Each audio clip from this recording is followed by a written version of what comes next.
सबसे ज़्यादा बार मुख्यमंत्री बनने वाले 4 भाई थे नेता, और नंबर 1 वाला नेता तो इतनी बार मुख्यमंत्री बना कि आप जानकर चौंक जाएंगे। नंबर 4 पर आते हैं गेगोंग अपांग जी।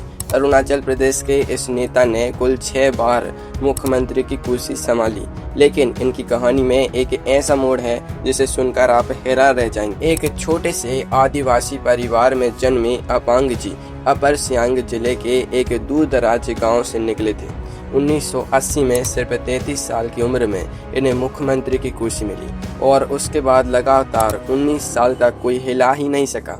जब बाकी राज्यों में सरकारें आती जाती रहीं, गिरती बनती रहीं, अपांग जी वहीं डटे रहे, मानो कुर्सी से चिपक गए हों। इतने लंबे राज के बाद इन्हें भारत का चौथा सबसे लंबे समय तक राज करने वाला मुख्यमंत्री माना जाता है।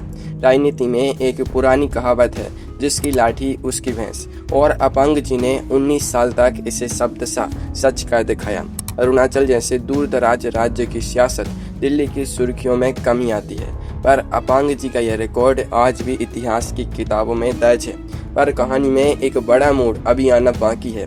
2003 में दोबारा वापसी हुई, और फिर सामने आया वो 1000 करोड़ रुपए का पीडीएस घोटाला। आरोप था कि चावल और मिट्टी के तेल की ढुलाई में फर्जी बिल बनाकर सरकारी खजाना खाली किया गया।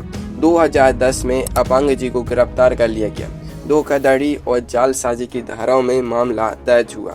जिस नेता ने 19 साल बेरोक टोक राज किया, उसे आखिर में हथकड़ी ही नसीब हुई। परिवार वालों ने जोर देकर कहा कि यह सब साजिश है, सीबीआई जांच की मांग तक कर डाली, पर जनता के मन में सवाल तो उठ ही गया।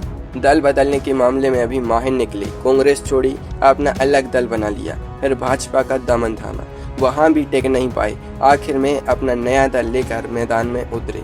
मतलब कुर्सी एक, झंडे कई, और जनता उलझन में रहती थी कि अगली सुबह रंग कौन सा होगा। सिद्धांत बदलते रहे, पर सत्ता का मुंह कभी नहीं छूटा। पर दल बदलने के इस खेल में अपांग जी तो अभी बस झलक भर है। अगली कहानी तो नंबर 1 पर आपका इंतजार कर रही है। अब बढ़ते हैं नंबर 3 की तरफ, जहां कहानी है एक ऐसी नेता की जिसे लाखों लोग अम्मा कहकर पुकारते थे, जिसके आगमन पर पूरा मैदान तालियों से गूंज उठता था। नंबर 3 पर हैं जयललिता जी। तमिलनाडु की वो नेता जिन्हें जनता प्यार से अम्मा बुलाती थी।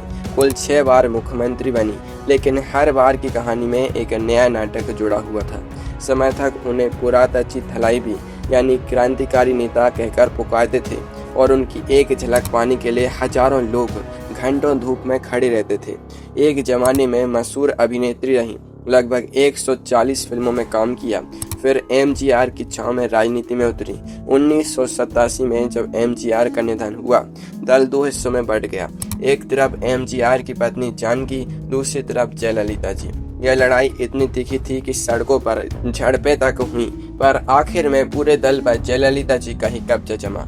1989 की एक घटना तो आज भी याद की जाती है, जब वो विधानसभा में विपक्ष की नेता थी। सदन के अंदर हाथापाई हुई और उनकी साड़ी तक फट गई। उसी दिन उन्होंने कसम खाई कि अब लौटेंगी तो मुख्यमंत्री बनकर ही लौटेंगी, और सच में 1991 में वो कुर्सी तक पहुंच गईं। पर सिक्का हमेशा एक तरफ नहीं गिरता। इनके करीबी सहयोगी शशिकला के परिवार पर भी सत्ता के गलियारों में जमकर उंगली उठी।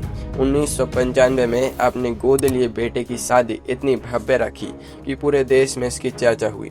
करोड़ों रुपए खर्च होने की खबरें छपी। जनता हैरान थी कि जनसेवा के नाम पर इतनी शाही जिंदगी कैसे चल रही है।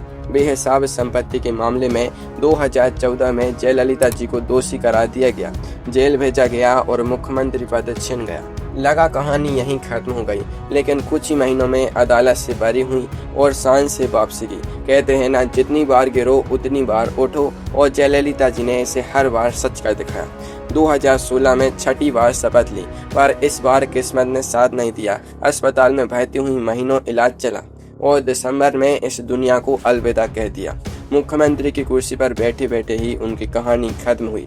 6 बार राज करने वाली इस नेता का अंत भी उतना ही नाटकीय रहा जितनी उनकी पूरी जिंदगी। अब आते हैं नंबर 2 पर, ऐसे नेता जिन्होंने 50 साल तक चुनाव में कभी हार का मुंह ही नहीं देखा। जी हाँ, कभी नहीं। सुनकर यकीन नहीं होगा। नंबर 2 पर हैं गोवा के प्रताप सिंह राणे जी, जिन्होंने 7 बार मुख्यमंत्री पद संभाला। अमेरिका से पढ़ाई करके लौटे राणे जी मराठा घराने से आते थे। और चाहते तो विदेश में बड़ी नौकरी कर सकते थे, पर घर वापस आए और गोवा की राजनीति थाम ली। शुरुआत एक क्षेत्रीय दल से की, फिर कांग्रेस का दामन थाम लिया और वहीं टिककर पूरे गोवा पर छा गए। चौंकाने वाली बात सुनिए, 50 साल तक विधायक रहे, 11 चुनाव लड़े और एक बार भी नहीं हारे। ऐसा रिकॉर्ड भारत में गिने चुने नेताओं के ही नाम है। 1980 में गोवा का मुख्यमंत्री बने। कांग्रेस के 2 कद्दावर नेताओं की आपसी खींचतान में तीसरे को मौका मिल गया और यहीं से किस्मत चमक उठी। कहते हैं ना, जब 2 लड़ते हैं तो तीसरे का फायदा होता है। राणे जी पर यह बात पूरी तरह लागू होती है। फिर गोवा यूनिवर्सिटी बनवाई, बस सेवा शुरू करवाई, गांव-गांव तक सड़कों का जाल बिछा दिया। कहा जाता है कि राणे जी के दौर को गोवा का सुनहरा दौर माना जाता है, पर हर सोने में थोड़ी मिलावट भी होती है। बाद के सालों में भ्रष्टाचार के आरोप लगे, खनन मंजूरी के बदले करोड़ों रुपए मांगने का इल्जाम भी लगा। 2007 में अपने ही दल की गुटबाजी की वजह से कुर्सी छोड़नी पड़ी, यानी बाहर वालों ने नहीं, घर वालों ने ही पानी फेर दिया।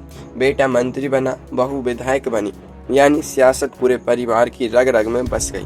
फिर भी सत्ता के इतने सालों के बीच राणे जी का शौक बिल्कुल जुदा रहा। पश्चिमी शास्त्रीय संगीत सुनना और पियानो बजाना उनकी पसंदीदा गतिविधि रही। इतनी सादगी और इतनी सियासी ताकत का यह मेल गोवा में कम ही देखने को मिलता है। 2018 में एक बयान को लेकर भी बवाल मचा, जब उन्होंने विदेश में बचे कुछ गोवा वासियों पर तंज कस दिया। यह बयान कई दिनों तक सुर्खियों में छाया रहा और राणे जी को सफाई तक देनी। अब बात करते हैं नंबर 1 की, उस नेता की जिसे लोग प्यार से नहीं बल्कि चिढ़ाकर एक खास नाम से बुलाते हैं। वजह जानकर आप हंसी नहीं रोक पाएंगे। नंबर 1 पर हैं बिहार के नीतीश कुमार जी। ऐसे नेता जिन्होंने 10 बार मुख्यमंत्री पद की शपथ ली। जी हाँ, 10 बार, और यह रिकॉर्ड अभी तक कोई नहीं तोड़ पाया। नीतीश जी और लालू प्रसाद यादव जी कभी एक ही थाली में खाने वाले साथी हुआ करते थे।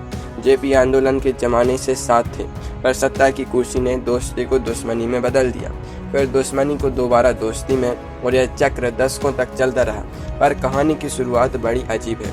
2000 में पहली बार मुख्यमंत्री बने और सिर्फ 7 दिन में इस्तीफा देना पड़ा, क्योंकि बहुमत साबित ही नहीं कर पाए। 7 दिन की सरकार, जरा सोचिए, जितनी देर में लोग नई नौकरी का प्रशिक्षण भी पूरा नहीं कहते, उतनी देर में इनकी सरकार बन भी गई और गिर भी गई। और मजेदार बात अभी शुरू भी नहीं हुई। 2005 में असली बारिश शुरू हुई, सड़कें बनी, बिजली आई, कानून व्यवस्था सुधरी और नीतीश जी को सुशासन बाबू का खिताब मिल गया। शराबबंदी लागू की, महिलाओं के लिए साइकिल योजना चलाई, स्कूलों में लड़कियों की गिनती बढ़ाई, नाम कमाया। लेकिन असली तमाशा तो दल बदलने में है।